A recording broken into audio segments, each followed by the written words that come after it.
वतन पे जो फिदा होगा अमर वो नौजवान होगा। दोस्तों नमस्कार, इस वक्त हम हैं बनारस में और हम जिस जो है प्रतिमा के सामने खड़े होकर के आज का कार्यक्रम हम आपके लिए लेकर के आए हैं, ये प्रतिमा किसी आम व्यक्ति का नहीं है।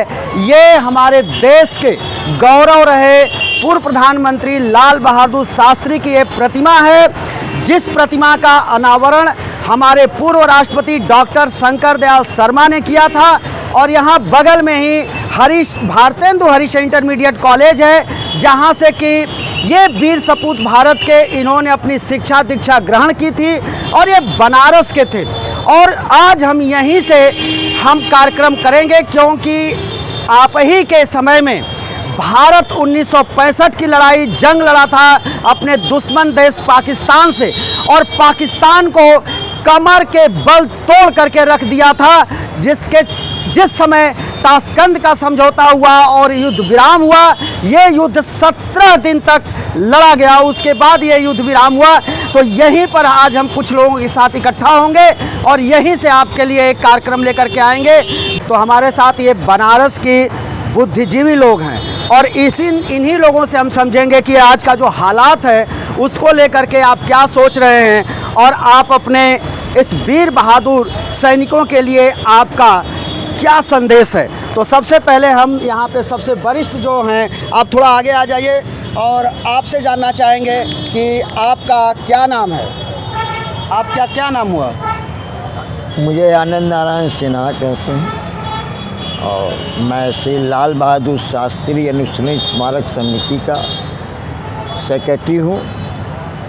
और ये यहाँ की स्थापना जो है हमारे ही द्वारा हुई है और इसका मैंने संकल्प लिया था कि इस मूर्ति का अनावरण जो है माननीय शंकर दयाल शर्मा ही करेंगे, इसलिए कि ये लाल बहादुर शास्त्री जी के ऊपर जब पहला यहाँ का शोक संदेश आया कि उस समय देश के लिए भिक्षण के लिए जा रहे थे और इनको पहला संदेश लगा था।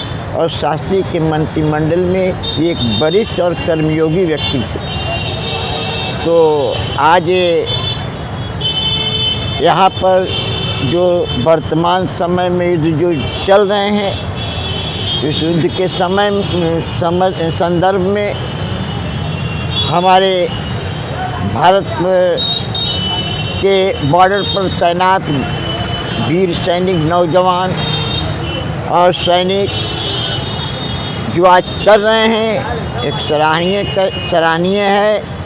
इस प्रकार तो आज देखा जाए तो जिस समय सन 65 में लाल बहादुर शास्त्री जी ने युद्ध की शुरुआत की थी, उस समय हमारे पास साधनों की काफ़ी कमी थी और 7 पैटर्न टैंक जो है अमेरिका द्वारा पाकिस्तान को दिया गया था। वो सर्वप्रथम पैटर्न टैंक की लड़ाई थी और सबसे आप समझ लें गंभीर लड़ाई थी। और उस समय हम काफ़ी अपने युद्ध क्षेत्र में कमज़ोर थे, लेकिन युद्ध क्षेत्र में कमज़ोर जो ज़रूर थे, लेकिन हमारी तमन्नाएं भारतवर्ष के माटी से जुड़ी हुई लाल रंग के समान थी। और जिस समय हमारे अंदर हमारी चारित्रिक भावना और इस चारित्रिक भावना का उभार, ये हमारे देश की जो हम अपने को लोग यहाँ के लोग जो समझ रहे थे कि कमजोरी है, वो कमजोरी एक शक्ति के रूप में बदली, जिसका परिणाम ये हुआ कि सन 1965 में जब हम लड़ाई के युद्ध मैदान में चलते थे तो उस समय ही सर्वप्रथम पैदल सेना पहले चलती थी। छम्ब क्षेत्र में माननीय अयूब जी द्वारा, पाकिस्तान के प्रधानमंत्री अयूब द्वारा एक छल किया गया, जो छम्ब क्षेत्र में बारूद बिछा दी गई और हमारी जब पैदल सेना जब चली तो वहाँ पर विस्फोट किया गया, जिससे पूरी सेनाएं हमारी चौपट हो गई। एक अन्ना हजारे आज भी जिंदा है।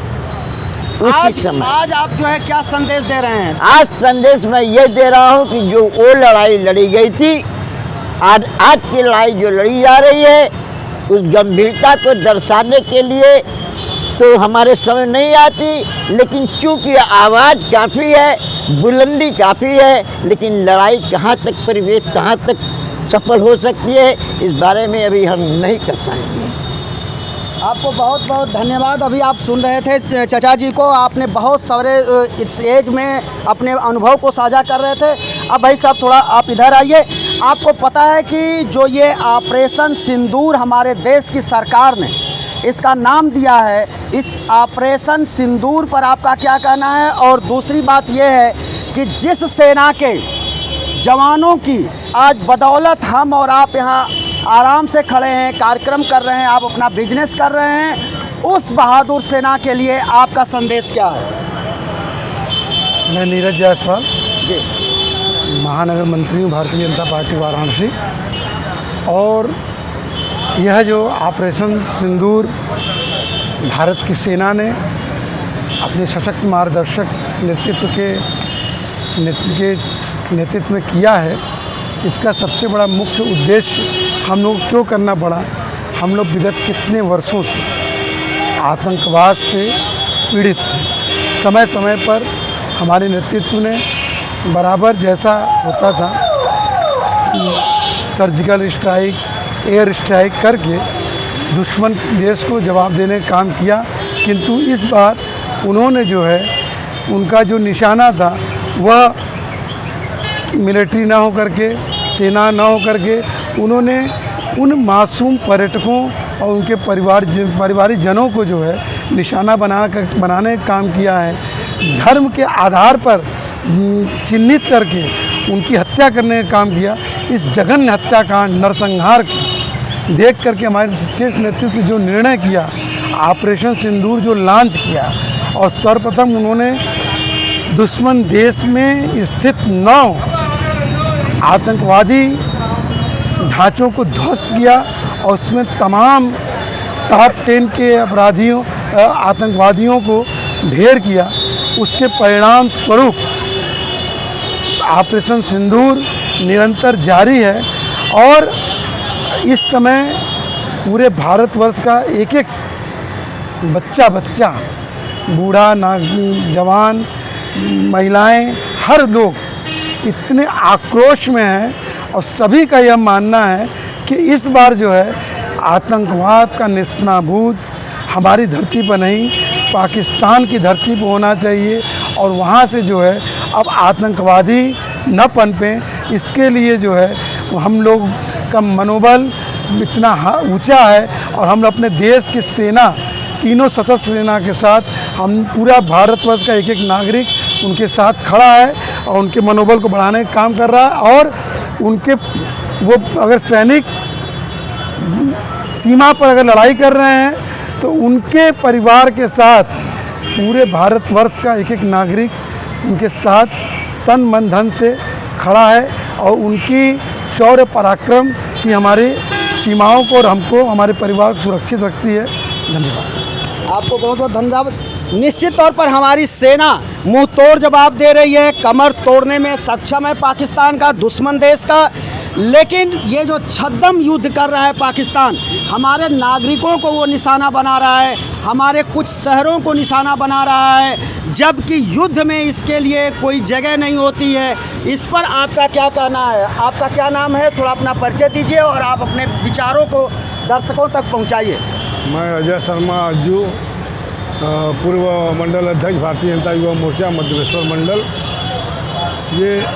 ये जो जघन्य घटना जो पुलवामा में, ये पहलगाम में इन्होंने किया है आतंकवादियों ने, हमारे सैनिक, हमारे माननीय प्रधानमंत्री जी और रक्षा मंत्री सारे लोग मिल के इसका जो प्लानिंग करके आज जो स्थिति में ला दिया है, एक एक सैनिक, एक एक आतंकवादियों का कमर टूट गया है, ऐसे सब बौखलाए हुए हैं। और इससे कोई मतलब नहीं, अगर हम लोगों को भी हथियार थमा के अगर बॉर्डर में भेजा जाए तो हम लोग भी जाने के लिए तैयार हैं, सैनिकों का साथ देने के लिए तैयार हैं। ये बहुत बड़ी बात आप सुन रहे हैं कि आज जनता इतना अपने सेना के साथ है, बच्चा बच्चा खड़ा है कि आपने साफ कहा कि अगर ज़रूरत पड़ेगी तो सीमा पर हम भी जाएंगे, भारत माँ के लिए मर मिटेंगे लेकिन पीछे नहीं हटेंगे।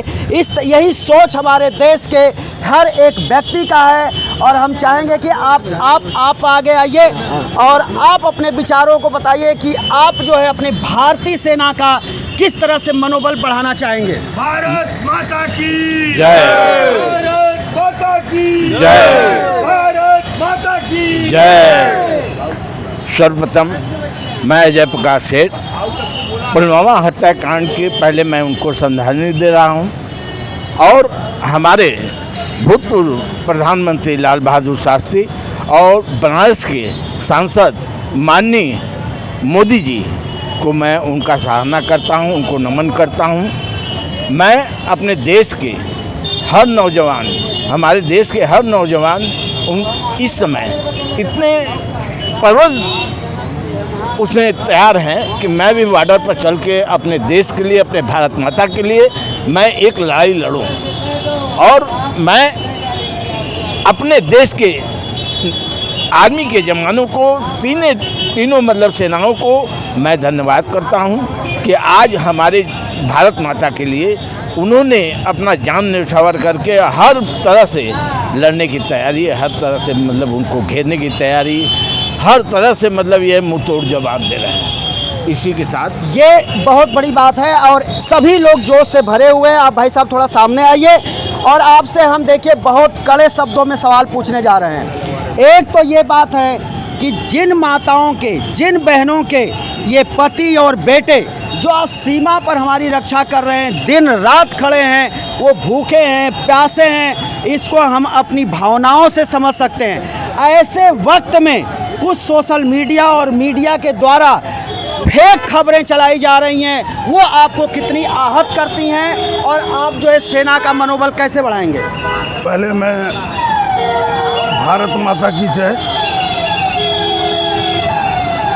हम जब छोटे थे तो हमने सीखा है, हमने अन्न जहाँ पर हमने खाया और नीर जहाँ का हमने पिया, वस्त्र जहाँ का हमने पहना, वो है प्यारा देश हमारा।